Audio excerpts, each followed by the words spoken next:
Yeah, that was only 3 days ago. I know. So what just happened? This weekend has just been an absolute dumpster fire. Like Thursday. So too nice.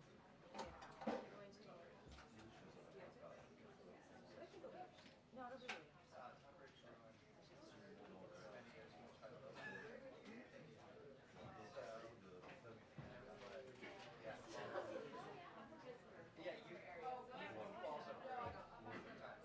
Morehouse? No, it'll be really nice. I had to backstop the briefing, so I was watching. I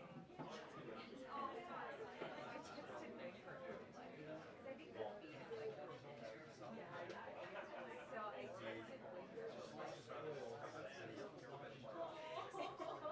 And then I heard Lisa talk, so I was like, I was kidding. So when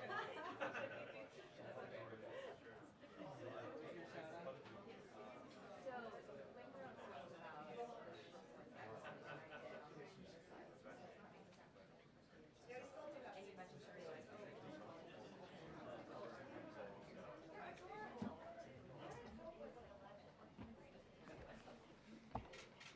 Wait for I don't want to call her out, but Madam President. Madam President, that's right. Just trying to be good, not call out people. All right, good afternoon. As President Biden said during his campaign, no one should be in jail for using or possessing marijuana. That's why in 2022, President Biden requested that DOJ and HHS review how marijuana is scheduled under federal law. Today, the administration is taking a major step toward reclassifying marijuana from a Schedule 1 to a Schedule 3 drug under federal law. If finalized, marijuana will no longer hold the higher level classification it currently holds over fentanyl and meth, drugs driving our nation's overdose epidemic. And it will remove burdensome, long-standing barriers to critical research. This announcement builds on the work President Biden has already done to pardon a record number of federal offenses for simply possessing marijuana.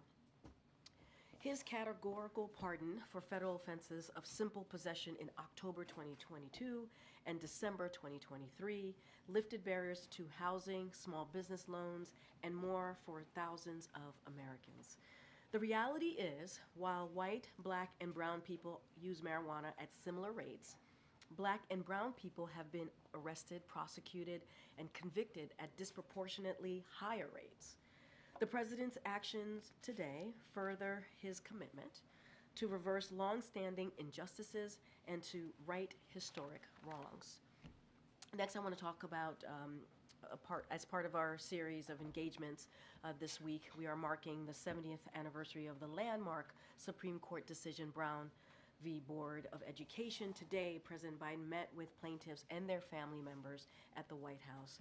Among those the president met with include Adrian Jennings Bennett, a plaintiff in one of the original cases, Boiling v. Sharp, that was argued alongside Brown v. Board, and Cheryl Brown Henderson, one of the daughters of the lead plaintiff, Oliver L. Brown, in the Brown v. Board. The delegation represents litigants from the 5 cases that were combined under Brown v. Board of Education and heard before the Supreme Court, as well as the NAACP President Derek Johnson and other leaders of the NAACP were critical in fighting for these and other hard-won freedoms for Black Americans. The president was proud to participate in this meeting and honor the legacy of those who paved the way for progress and hard-fought rights for Black Americans, while highlighting his vision for how we must continue to build on these freedoms. Joining us today, as you can see from my right, to say more and make some news about this administration's work to advance racial equity and opportunity for Black Americans as senior advisor to the president and director of the Office of Public Engagement, the former mayor of Columbia, South Carolina, Mayor Steve Benjamin. Thank you so much for coming again. All right. Podium is Thank you, yours. Karine. Thank you so much. Thank you, my friend. I miss being mayor, y'all. I think it was a much simpler existence at times. Today at the White House, as Karine mentioned, we're recognizing, commemorating the 70th anniversary of the landmark Supreme Court decision, Brown versus Topeka, Kansas Board of Education, becoming the law of the land, upending decades of discrimination since 1896. President Biden and Vice President Harris will continue their long-standing effort to honor the legacy of those who paved the way for progress and hard-fought rights for African Americans. This morning, he met with the plaintiffs and their families, as Karine mentioned, in the Oval Office. During the meeting, he commended them for changing our nation for the better and committed to continue his fight to move us closer to the promise of America. Families from each of the 5 different cases that were consolidated in Brown v. Board were present today. Tomorrow, the President's going to deliver remarks at the National Museum of African American History and Culture in Washington, D.C. Here, he and the Vice President, a proud member of Alpha Kappa Alpha Sorority Incorporated, will also meet with the leaders of the Divine Nine, historically Black fraternities and sororities. On Sunday, May 19th, the President's going to deliver the commencement address at the 140th Morehouse College Commencement in Atlanta, Georgia, where today the faculty voted to confer upon the President an honorary degree. President Biden and Vice President Harris, who also, as we all know, serves as the very first HBCU graduate, first to serve as Vice President of the United States, they know firsthand the value of HBCUs, and I'm proud and very pleased to announce today that the Biden-Harris administration has invested more than $16 billion in historically Black colleges and universities, which is unprecedented, a record amount. President Biden has also canceled $160 billion in student loans for over 4 million Americans, providing significant relief to all borrowers with significant impact on Black borrowers. Increased the amount of maximum Pell Grants as well by $900, the largest increase in a decade, helping students from low and middle income backgrounds pursue their dreams of a post-secondary education. Nearly 60% of African American students are federal financial aid recipients, with an average award of nearly $5,000 per student. This is only a snapshot of what this administration has delivered as President Biden and Vice President Harris have leveraged the full force of the federal government to advance racial justice and build economic opportunity since their first day in office. As a result of their leadership, Black household family wealth is up 60%. More than 2.5 million jobs have been created for African Americans, and in 2023, we hit the lowest Black unemployment data on record, and that remains consistently low, as we've seen across the country. Unemployment under 4% for the entire nation for 27 months running. Very happy to be here with you. More than happy to take your questions, I think. Thank you so much for being here. So you recently met with students and faculty at Morehouse College. Can you just talk to us about the concerns they shared and how you responded? Sure, and I'll do my best to be clear and transparent, because I also promised the students I would keep our conversation as closely as I possibly could. But every day, as Director of Public Engagement here, we get out across the country. I try to spend at least 2 days of every week on the road somewhere, doing what my grandmother and other loved ones might say: God gave you 2 ears and 1 mouth for a reason. You listen twice as much as you talk. And really wanted to lean in with these young leaders to hear what they wanted to hear on their very special commencement day. Many of you know that 4 years ago, many of them were denied a commencement because of the pandemic, the greatest pandemic since 1918, and wanted to make sure that the President's goal to center these students and have a chance to discuss the real issues of the world that they might have to address as leaders going forward was important. So we sat there, we talked about everything. I mean, we talked about the status of the world.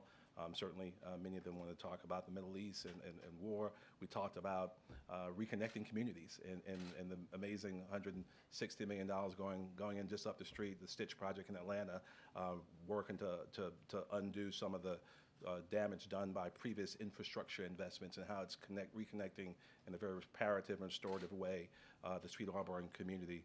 We talked about wealth creation. Each and every one of these young men who I will say were exceptional.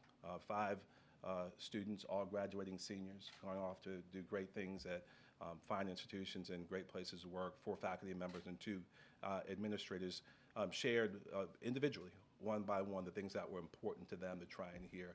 But the common thread was they wanted to make sure we were centering the young people, and the president did that on Sunday. So, but we talked on any range of issues. I have a college-age daughter who also attends an HBCU, and a 17-year-old as of today. Happy birthday, Jordan Grace Benjamin, who is plotting world domination and takeover as we speak. She's a real politician in the family, but their concerns and interest areas were not dissimilar from the 2 teenagers who live in our household. And do you or the president have any concerns about the president's address overshadowing the commencement, as we've heard from some students publicly? Sure. No, obviously, I think what's going to be most important are the words that the president articulates, and I know that he feels very deeply about what this means to these young men. And I say young men, many of you know that Morehouse is a unique institution. Some of you who are familiar with the legacy of the great school is probably the only place in the country, if not the world right now, where that many amazingly talented young men are being trained for leadership in the world at one time, young black men. No, the goal will be to make sure that we use this as an opportunity to continue to elevate the amazing work that's been done at Morehouse over the last century and a half. Yeah, Mayor Benjamin, I do wonder what kind of reception do you, having been there, expect the president to receive at Morehouse? Also, does he plan to have any direct engagement with students or faculty there? A lot of them that I've talked to have said, you know, we don't just want a campaign speech or a speech at us, but we want to be able to talk policy or talk about their issues. Sure, I'm sure the president will have a chance to engage with faculty, staff, and students while he's there, and I know that he looks forward to it. Did I answer that question? Yeah, well, Okay. the first one, what kind of, having talked to students in Morehouse, what kind of reception do you expect him to receive? Sure, it's so important to realize that no community is monolithic. Even some of the range of opinions that we received last Friday and that I've heard from speaking with literally dozens and dozens of folk just about this speech over the last several days. People have different thoughts about what they might want to hear. I do know that the president, again, is very focused on centering these young men and what this transition in life means to them. So we listen very closely. We've received those messages and we shared those with the president and his speechwriting team. Thank you, Mr. Mayor. Happy birthday to your daughter. Thank you. Does the president share the president of Morehouse College's belief that the graduation ceremony should be halted if there are protests or disruptions? You know, I'm going to let Morehouse handle Morehouse and let Dr. Thomas, who's been wonderful to work with, as we prepare for the commencement. I'll let him speak for Morehouse College. The president's been very clear. I mean, we live in a amazing country where you have 3 estates of government and you have a 4th estate that personifies the importance of the right to free speech. And you do it well. That right to free speech extends to even those who wish to protest, and he respects that, and he makes it a point to lean in when there are protesters in the very same space. So we'll respect that. I think as long as they're peaceful protests that don't disrupt the amazing moment that is for each of those graduates there today, I think we'll all consider this a success. Did the White House ever consider canceling the speech once you learned that there likely would be protests? No, not that I know of, but I'll defer that to someone else. No, ma'am. Hi, Mr. Mayor, thank you. Recent polls have Joe Biden and Donald Trump neck and neck among black voters, hoping to stay away from the Hatch Act. But do you think that the president's message is resonating with black voters? Well, you have no responsibility to stay away from the Hatch Act, but I do. Yeah. So I appreciate that. As I mentioned, I spend a great deal of time on the road. I mean, this is a wonderful citadel of democracy, D.C., the heart of the republic. But getting out and listening to people and hearing the impact of President Biden's and Vice President Harris's policies on helping change their lives inform my opinion as to where just everyday Americans stand. We're not going to talk politics. And I've had a chance to be, in Arizona, Nevada, Illinois, South Carolina, Georgia, New York, New Mexico, Illinois, Michigan, Wisconsin, Georgia, just in the last several months, and listening to people talk about the impact of amazing things like the criminal justice reforms and social reforms the president's led on, how, in fact, creating access to capital and creating economic opportunity, leading to not just these precipitously low unemployment rates, but the greatest increase in number of black-owned businesses in 30 years. How we're not just talking about history like we are doing today with the Brown and related case defendants, but how indeed the president's making history every single day. That's the feedback I get from people, and I think we're gonna focus, continue on making history on this side of the table by just leading through good government and the leadership of the president and the vice president.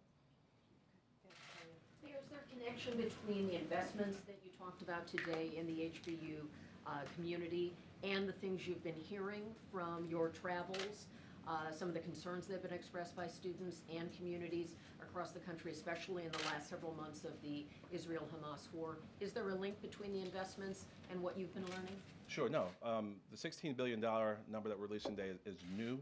It's an updated number, but many of you may remember that the previous total shared publicly was $7 billion, which is also a record long before the last several months. This is consistent with the president's very clear commitment from day one of the administration to making sure that not only do we declare that equity and is a central theme, sacrosanct to this the core of this administration, but that we actually put in place real ladders to opportunity as he seeks to build an economy from the middle out and bottom up. I mean, so this is nothing new. This is entirely consistent with the work that the president has been doing in day one, a whole of government approach, a whole of society approach that's yielding fruit. And when you talk about this kind of investment and you're meeting with groups of students who feel frustration, does it make a difference? So I will cross the line, maybe back to the first question just briefly. As we went through, it's always important, again, if you're going to listen, you have to listen. You can't come in talking. And you listen, you receive where people are, and you get into a real public narrative, the story of you, the story of me, and kind of where we go from here.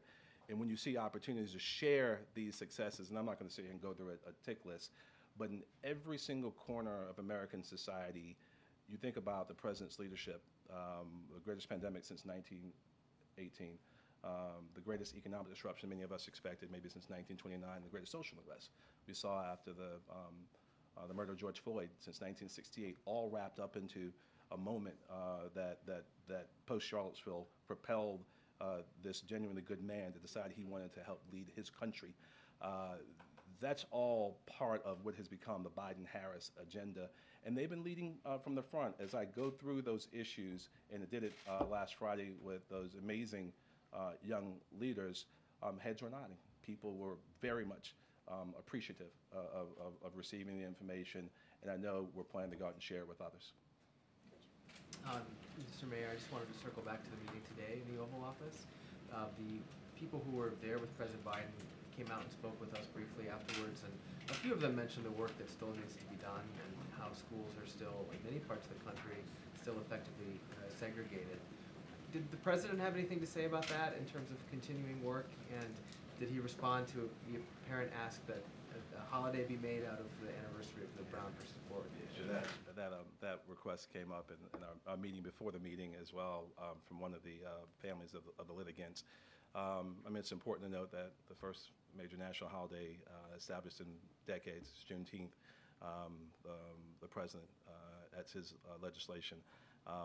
The establishment of the Emmett Till and Mamie Till Mobley Memorial in Illinois and Mississippi, also because of Joe Biden and Kamala Harris's leadership, the passing of the Emmett Till anti-lynching bill. Even some of the tough things left to do Hopefully the passage of the George Floyd Justice and Policing Act someday, each of the elements that those bills are part of the President's executive order as it relates to federal law enforcement agencies. In his conversation, and I'm not sure one of the speakers they may have mentioned, the President also talked to her mother, a 103-year-old litigant as well by phone. There's an acknowledgement every day with our President that we're not where we ought to be, but we're certainly not where we used to be. And every moment you have to celebrate the successes we've had, celebrating the diversity of this country and how we move forward together is a moment to celebrate. Still a lot of work to be done, but it's only going to happen with truly inspired leadership like we're getting from President Biden, Vice President Harris. Thank you, and thank you, Mayor Benjamin. The Morehouse commencement ceremony has been described as solemn, steeped in tradition. You just described it as unique. And I'm wondering how the nature of the ceremony factored into the White House's decision to have President Biden speak there at a time when there's volatility on campuses nationwide. Sure. Morehouse and all the other HBCUs. I served as a trustee at Benedict College, another proud, historically black college in Columbia, South Carolina. Again, my daughter also attends, she'll tell you, because she wears Spelman on her chest all day, every day. She is a Spelman woman. Morehouse is unique, but I dare say that every institution of higher learning is unique, and HBCUs are, yes, are solemn places. Almost every one of them, but most of them birth after one of the darkest periods in world history, and certainly the darkest period in American history. So when you step onto those grounds, you're always stepping into someplace special. The President was invited to come to Morehouse, voted on by the faculty today to indeed receive an honorary doctorate, which will be conferred on Sunday. And I think, yeah, it's a special place, and having a chance to speak very directly to this very unique group of talented young men and women, young men and their families who are going to go out and help change the world. Yeah, I'm sure it did factor in his decision to make the move down there. The President of the United States receives multiple invitations to speak at multiple universities every single year, and I'm wondering if you think that even with the possibility of protests, that there's an expectation of potentially a calmer reception at Morehouse than elsewhere. I'll tell you, Morehouse is an amazingly special and dignified place.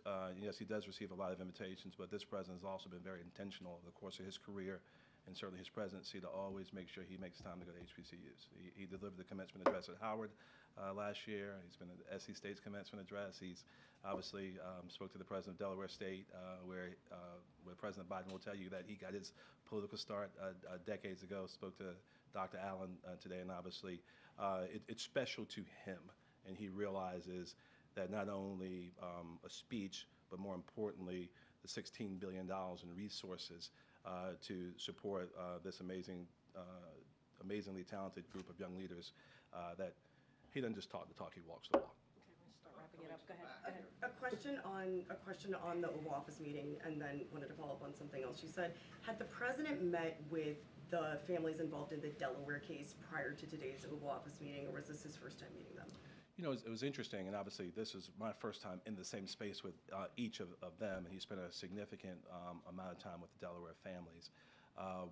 One of the ladies, a daughter of one of the litigants, indicated that the president had spent several moments on their couch over the course of his career. So he was very familiar with the case. He knows the case, but he engaged with the families in the past. And then on the question of enthusiasm for the president in the African American community, what do you chalk that lethargy up to? You know, I will tell you again. I can only speak, Francesca, to my experience. And when I get out there and we talk to people about the amazing successes of the administration under the leadership of the president, vice president, people are psyched. I mean, they're happy about these meaningful developments that are helping change the lives of people all across this country. We got to make sure, and that's a campaign job. Our job here is making sure we share the news, and hopefully in partnership with each and every one of you, that the news gets out to all the places in this very different world in which we live. in which people receive their news. So I'm looking over there. Can you not get the third question, Francis? Well, no, I just wanted to ask, are you saying that you distrust the polling that shows the president's support among the African-American community is lower than it was this time 4 years ago, for instance? I can honestly tell you that I don't follow the polls. I'm your vision. Brown v. Board not only ended separate but equal, but it was a reverberation for the civil rights movement. Similarly, there's a different movement happening after the Supreme Court ruling in Harvard versus student fair admissions and with affirmative action that has created this sort of seemingly this anti-DEI, anti-equity movement that has impacted schools, businesses, and even this administration's ability to implement some of its policies.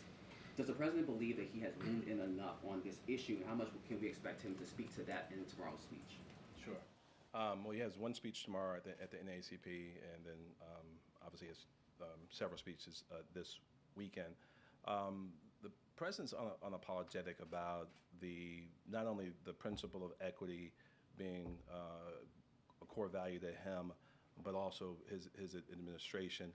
But he continues to make sure that, consistent with his very first executive order, that every piece of policy and that comes out of the administration, as well as each of the cornerstone laws and acts, Infrastructure Bill, the Inflation Reduction Act, the CHIPS bill, and also the American Rescue Plan, that each of those pillars have the same core of equity, and it's led to record amounts of contracting. I think $76 billion this past year for small minority-owned businesses, record amounts in the Black community and the Latino community as well.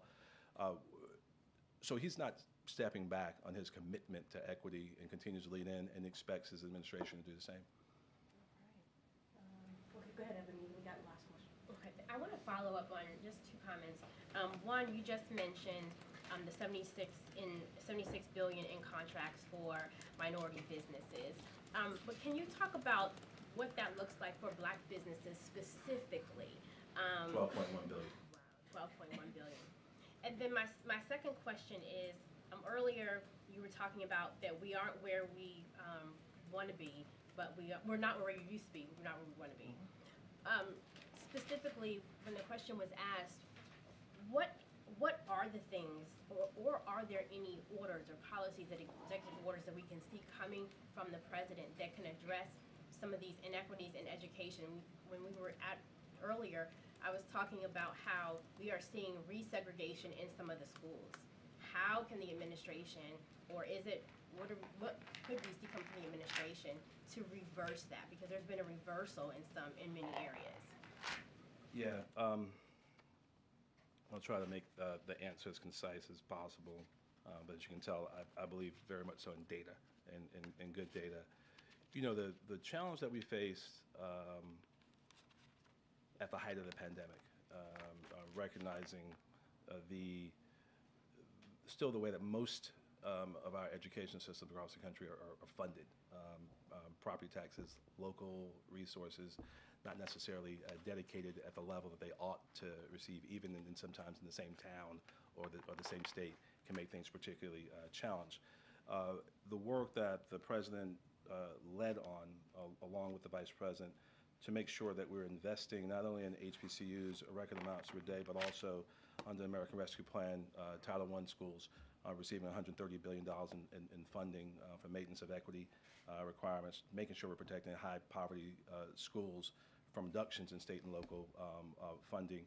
I mean, it's what he does every day. When I talk about not being where we used to be and also not being where we ought to be, there's this idea, and he talks about it often, you've heard him say it a million times, about the idea of America. The idea is that we all aspire to be a more perfect union, which means it's every once in a while, you could take big strides, big leaps forward. Brown v. Board was a big leap forward. Today's announcement of $16 billion for HBCUs is a big leap forward. But the everyday struggles that's the hard work. That's the hard work that this president has decided that he's going to lean into every single day. Some days we'll take strides. Every once in a while, you know, it's 3 and out. Sometimes it's inches, but we're making progress towards that more perfect union. And it takes intestinal fortitude and leadership and vision of the fact that we're stronger when we're together, that diversity is our strength, and is something that the President and Vice President Harris are very proud of. Thank you all for having me. All right? Thank you, Mayor. All right. Appreciate it. Thank you so much. Thank you. Okay, Sungmin. Oh, wait, let's give him a second. All right. Two topics, if I may. First, President Biden decided to block the release of the audio of his interview with the special counsel. And obviously the letter from the White House counsel laid out the reasons about the concerns of being used for political purposes. But that seems to imply that the White House is concerned that these could be politically damaging. So why not just release them, especially with this White House's commitment to transparency? Well, for one, the transcripts, as you all know, is already out there. I think the second piece of this, too, to note is that the Attorney General made it clear that law enforcement files like these need to be protected. And so the President made his determination at the request of the Attorney General. So just want to make that second point that I made really clear. The Department of Justice and the White House counsel's office have provided extensive written letters, as you all know. I'm sure some of you have read this on this issue. And like I said, that you have seen.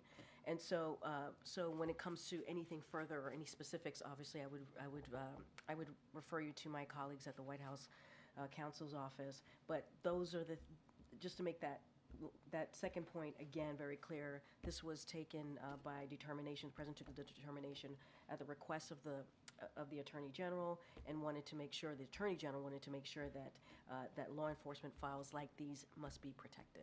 Does the White House feel that the recording, the audio could be politically harmful, since that point was also raised in the letter? So I don't want to dive into the specific point that you're making about the politics. I would have to refer you to our counsel's office on that. But there were determination that the President took very seriously on behalf of obviously at the request of the Attorney General, and that's how this decision was made. On the shooting of the Slovakian Prime Minister, I know the President released a statement yesterday, but now that it looks more and more clear that it appears to have been a politically motivated attack, I was wondering if the White House had more to say on that front and those potential motivations. So don't want to go beyond what I said here at the lectern yesterday. Obviously, we wish him a speedy recovery. Don't want to get beyond that, and I'm glad that he's doing okay. He's doing better. Thanks, Karine. Just to follow up on what Sungmin was asking for, Speaker Mike Johnson said that President Biden is, quote, apparently afraid for citizens to hear his interview with Special Counsel Robert Hur. How is the White House responding to that? I would say the transcripts are already out there. They've been out there.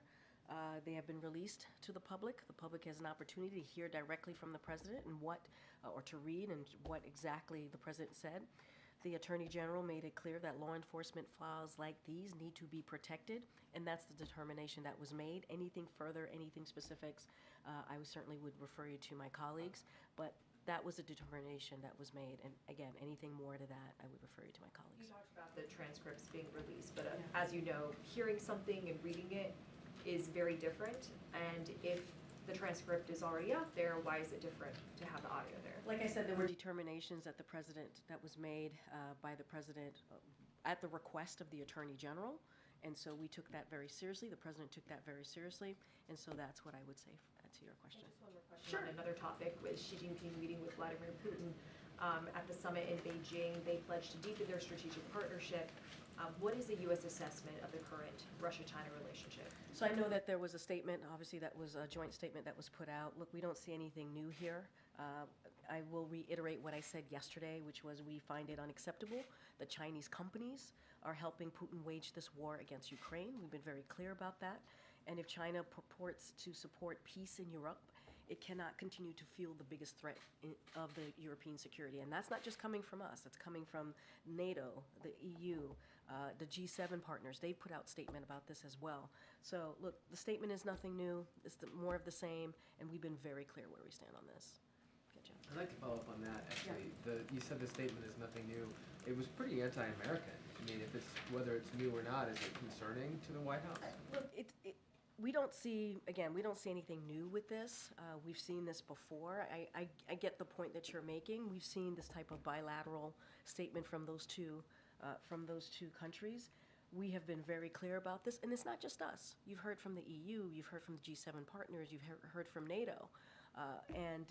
Look, we have been, all of the allies and partners that I just mentioned, we've been very clear on making sure that we do everything that we can to give the brave people of Ukraine who are fighting Putin's aggression the security assistance that they need.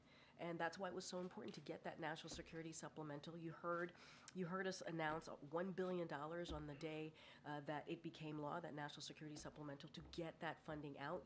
You heard from Secretary Blinken, who was just in Ukraine, and talked about giving more of that security assistance. So we've all been clear. This two bilateral relationship, obviously they stand out as two countries who are, as I said, put out this statement, but that is not the position, not just the position of the U.S. They heard it from G7, NATO, the EU. We've been very, very clear about that, and we're going to continue to stand by Ukraine as they fight for their freedom, they fight for their democracy. Does this White House / does the United States have any leverage to dissuade China from supporting Russia as much as it is? Look, I mean, we've been very clear publicly, we've been very clear privately, and we'll continue to do that. But that doesn't answer my question. Like, saying you've been very clear, what kind of leverage do you have to change this? Here's what I say, Jeff. When you have the EU, you have the G7, you have NATO, all saying what we are saying right now, which is we're going to protect or continue to help Ukraine defend itself, that says a lot. We're talking about partners and allies here who mount a pretty strong force here in saying that we're going to continue to support Ukraine. I mean, I think that says what you need to know. There's just nothing more you can do about China. I mean, look, I'm not going to talk about bilateral relationship. I said this yesterday. What I can speak is to what we've reiterated over and over again is that it is unacceptable for Chinese companies and how they're helping Putin wage this war against Ukraine. We've been pretty clear about that. But the fact that this is the president that has been able to bring NATO together, right? Been able to make NATO the more stronger than it's ever been. That's important. The fact that he's been able to bring more than 50 countries together in order to make sure that Ukraine has what it needs to fight against Putin's war. That says a lot. That says a lot about this president's leadership, and says a lot about where other countries are. I mean, our partners and allies came together in support of Ukraine, and we're going to continue to do so. Thank you, Karine. Republican Senator Mitt Romney said in an interview overnight that he believes that President Biden should have pardoned his predecessor from federal charges, and Romney argued that it's now been a win-win for Trump in his campaign and in his public profile that he's been able to use these charges to his benefit. I'm not going to speak to pardons from here. I'm just not, especially for a candidate for a 2024 election. I'm just not going to speak about it from here. Clemency is obviously a presidential power. I'm just not going to speak about it from here. Screen. The Bureau of Labor Statistics yesterday released inadvertently some CPI data 30 minutes before they were supposed to. Came a month after it was demonstrated that an economist had been talking to Wall Street firms, and a couple years after there was some suspicious trading activity. So I'm wondering what level of concern you guys have, how confident you are in the BLS leadership, and if you think there should be an outside sort of investigation. And to your question, it was an inadvertent leak yesterday by BLS, and there was a statement that they put out. BLS has alerted the Office of Management and Budget and DOL's Office of the Inspector General of the incident. BLS takes its data seriously and security obviously seriously, and is conducting a full investigation into its procedures and controls to ensure the incident is not repeated. BLS can obviously speak more into their investigation. We have the president. We have confidence that this will get done. Hi, great. Thank you. Two topics, if I can. Sure. Briefly on what we were talking about with Ukraine. The US today, the Treasury Department announced sanctions on Russian entities for facilitating weapons transfers between North Korea and Russia. Also today, the chair of the NATO Military Committee said that Russia was outstripping Western powers in increasing their defense industry capacity. How big an impact are these sanctions realistically likely to have? And is the US considering more sanctions that target the Russian defense industry more directly? Well, starting with your first, or your last question first, I'm not going to preview sanctions from here. That's not what we do. But I can say that, to your point today, the Department of Treasury designated 5 Russia-based individuals and entities connected to the transfer of military equipment and components from the Democratic People's Republic of Korea, DPRK, to Russia. This action builds on several sanctions designations over the past year, targeting the Russia-DPRK military relationship, most recently in February 2024. Just a couple months ago. These designations highlight our resolute opposition to these continued arms transfer. We condemn Russia's veto of the UN Security Council resolution that would have extended the mandate of the UN 1718 Committee Panel of Experts, a body that documented violations of UN sanctions related to the DPRK. We will continue to examine all possibilities to counter the destabilizing Russia-DPRK partnership, but I'm certainly not going to preview any sanctions from here. Okay, and one on Israel by extension. The Houthis have threatened more actions against ships that they claim are heading for Israel, potentially even in the Mediterranean. Will the U.S. continue operations against the Houthis if these attacks restart?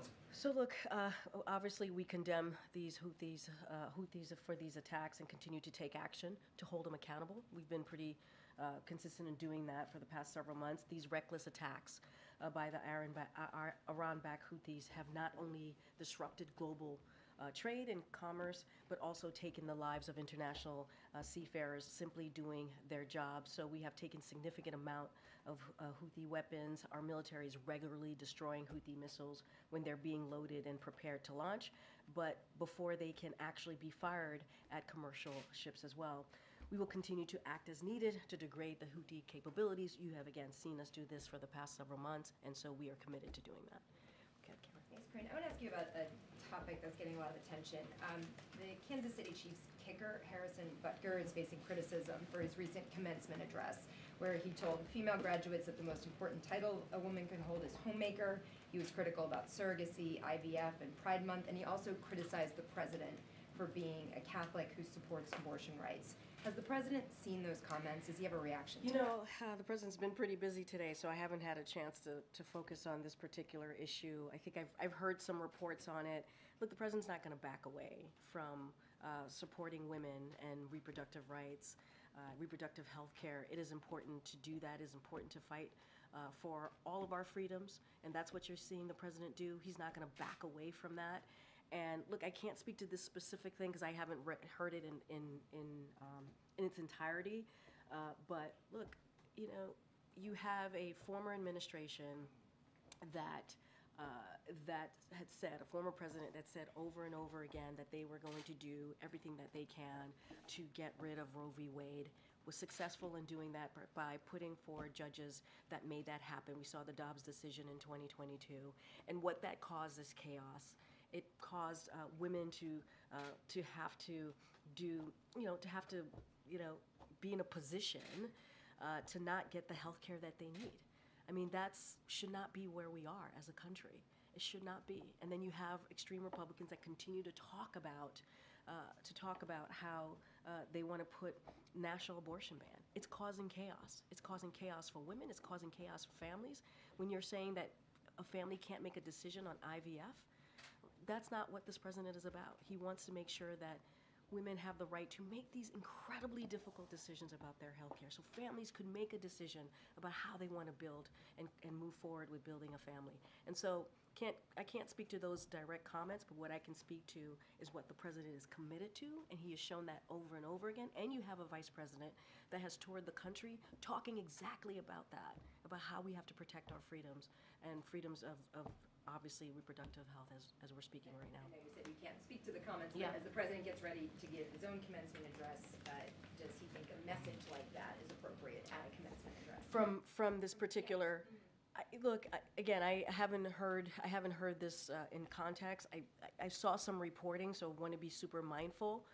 Look, the president sees commencement day as such an important moment for not just the students, but for their families, obviously their loved ones, to talk about the future. to talk about how in the world that we are in now, how do we move forward? And you'll hear themes from this president on that particular message, and he understands how critical and important, and how those messages, especially a message from the president of the United States, how much it matters. I don't want to get ahead of the president. He's going to obviously lay out and speak to his commencement address on his own, but he's done this many times before. He's done this when he's given commencement address as a senator, has done it obviously as vice president and now president, and this is an incredible, important, impactful moment. Thank you, Karine.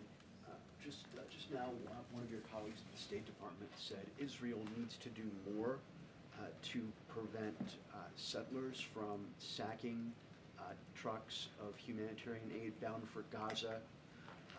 The people who are doing this sort of thing are supporters of Prime Minister Netanyahu. They're the far-right parties are part of his coalition. Is the president concerned that the Prime Minister's domestic political needs could be preventing him from cracking down on what is essentially aiding a famine? So look, a couple of things. I do want to give an update on humanitarian aid that has gone into Gaza. I think it's important.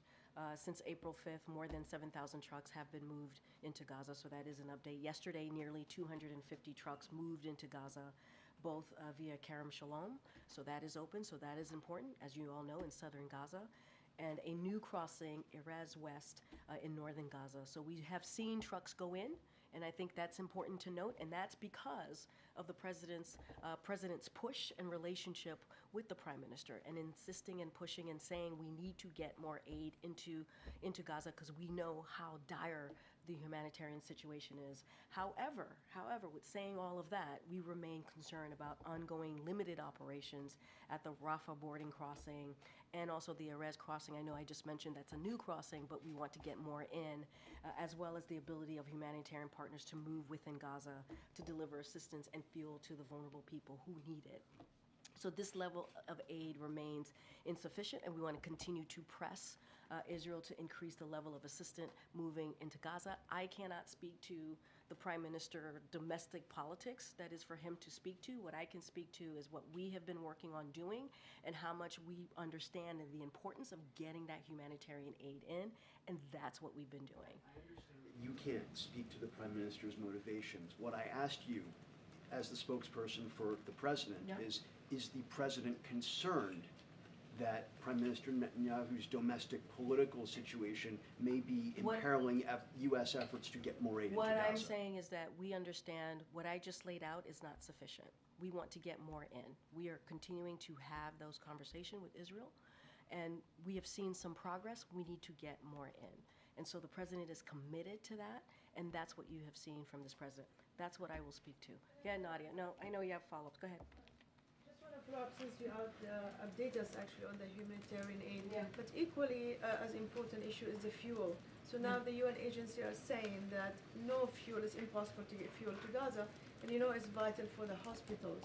So what efforts are the White House is leading to push the Israelis to allow fuel in? So as you know, the pier is in place, which is very important. It'll be operational in upcoming days. So that's important, and obviously the Department of Defense will have more specifics on that.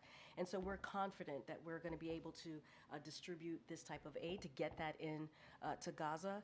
And so we continue to have conversations with the UN and the Israelis and also NGOs to ensure humanitarian workers are protected, and we continue to get that aid in. You heard from the National Security Advisor just days ago speak from this lectern to say that we are trying to do everything that we can from air, sea, and land to get that humanitarian aid in. We understand how critical that is to get done, and so this pier is now in place, and up next couple of days, coming days, we'll get that moving, and that is one way, obviously, we're going to get that fuel in, get the aid in, and obviously we're still working on the land crossings, and as you just heard, I gave some updates on the trucks that have gone in to a new crossing that just opened up, and obviously Kerem Shalom. So we are committed, this president is committed in getting that done. I have one more question. Yesterday I did an interview with Senator Lindsey Graham, He said basically that a defense and security comprehensive package with Saudi Arabia, it could happen sooner than later, and he suggests that actually it could be happen under a democratic administration, and he's willing to help the president to deliver it. So long, yeah. The region, can you just? Well, I weigh can't this in? confirm. I can't confirm Jake's travel, but go ahead. All right. Well, we can confirm it. I cannot confirm it from here. I appreciate that. But can you whip this in and basically tell us that if the White House believes this deal could happen, later on link it obviously to what happened in Gaza and the. Well, you know, we've been very consistent about our long-term goal for a more peaceful, stable, prosperous, and integrated Middle East region, and that remains a focus for us. That remains a focus for this president. That remains a focus for our U.S. foreign policy. That will always be where we stand on that, and we continue to have conversations on these issues to include the need of a pathway to a Palestinian state, which is the only way to establish a sustainable peace between the Israelis and the Palestinian. That continues to be, we've been, again, very consistent about that. Our immediate focus remains to securing the release of hostages to make sure that we also get to a ceasefire, get that humanitarian, create an environment where we're getting more humanitarian aid in. So obviously that's our focus right now, because we understand how important it is to get those hostages home to their loved ones and to their families, to get that humanitarian aid in, and to get to a ceasefire. We want to see that. We want to get to a ceasefire. Okay, Michael. Thanks, Karine.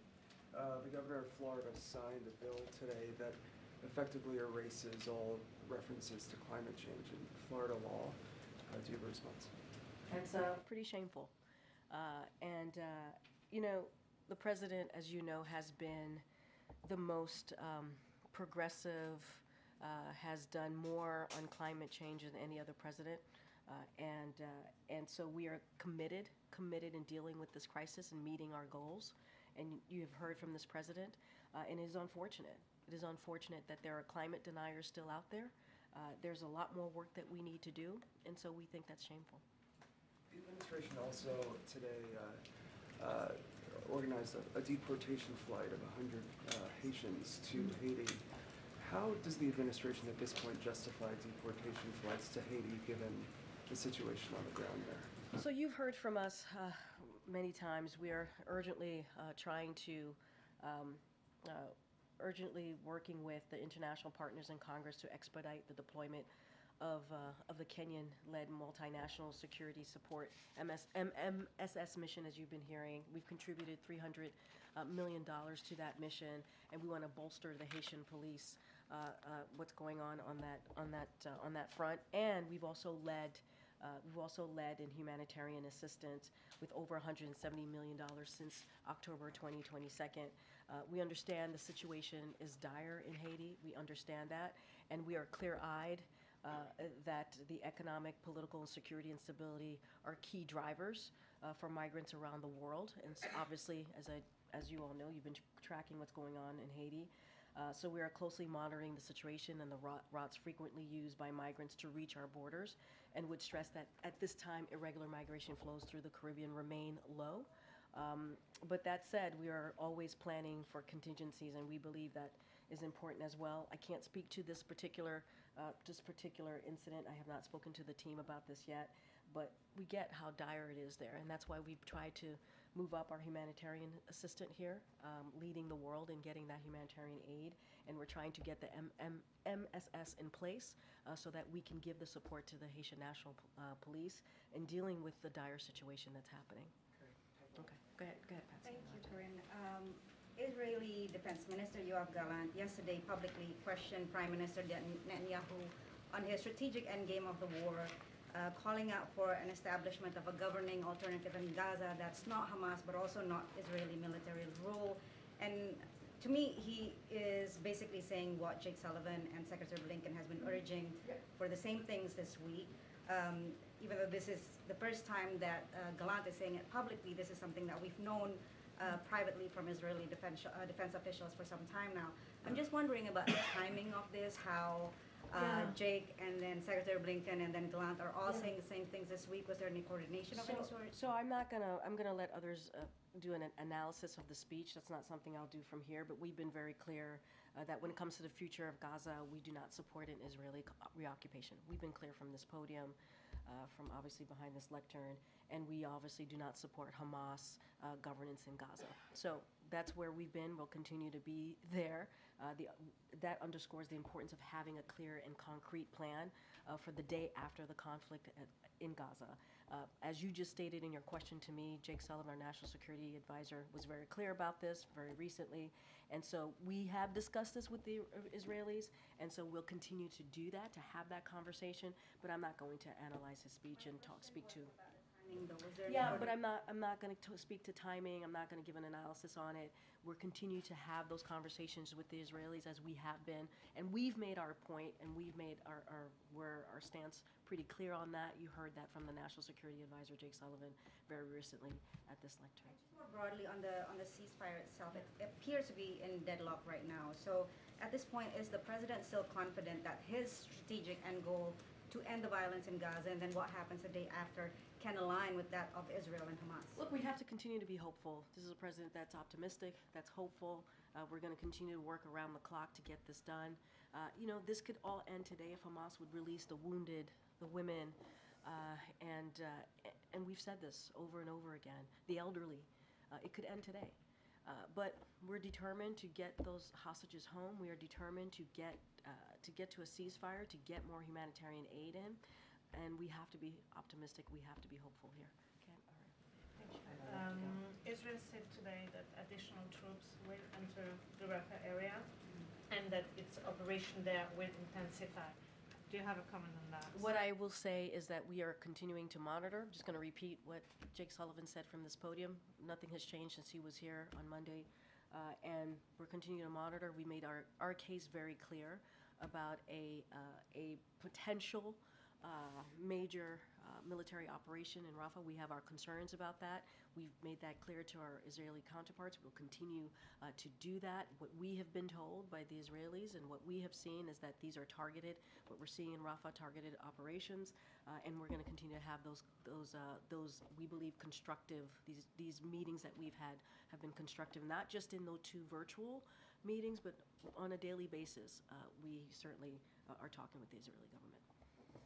All right, you have the last one. Thank you. The Deputy Director of ICE is telling us that 2 Jordanian nationals are in removal proceedings now after posing as Amazon delivery drivers to crash the gates at Quantico. Does the White House think this might have been a failed terrorist attack? So going to be really mindful. These 2 Jordanians that you're speaking of remain in ICE custody, and given that it is an active law enforcement matter, so I would have to refer you to ICE. I just can't dive into this because, again, there's a law enforcement. This is a law enforcement matter. Something totally different. Oh gosh, where is this going? Have you heard? Oh no. That Vice President Harris is telling friends that she may go back to California and run for governor if the election does not go her way. That is news to me. I would say this, the Vice President has been a great partner to this president. He is appreciative of the work that she has done. It is impressive what she's been able to do on these tours that she has done on reproductive rights, her leadership on gun violence, to fight gun violence across the country, prevention, obviously, and leading in the first historic office coming out of the White House. She has been an amazing partner, and the president appreciates her leadership, and that's all I'll say to that. And oh last gosh. One. Why is President Biden celebrating today the Dow reaching 40,000 if his position, dating back to 2021, about the stock market is, that's not how I judge whether or not we have economic growth? So while we have long said that the stock market is not the economy, and we have said that to your point, it's clear that what we'll say is that the President Biden's economic plan is working. It's growing the middle class, as you hear us talk about all the time. Spurs investment in manufacturing, created almost 800,000 jobs in this administration alone, and infrastructure, and outperform other countries. That's what the president has been very focused on. Record stock market highs under President Biden are good for retirement accounts and household wealth, and that is just a fact. And so, which we would never root for a stock market crash or for Americans to lose their jobs. That's something that we would never root for from here. But obviously, you know, the stock market, again, is not the economy, but we believe that President Biden's economic plan is working. Again, growing the middle class, and I think that's a good thing. I think we should be really grateful for that for the American people. Thanks, everybody. I'll see you tomorrow. Thank you.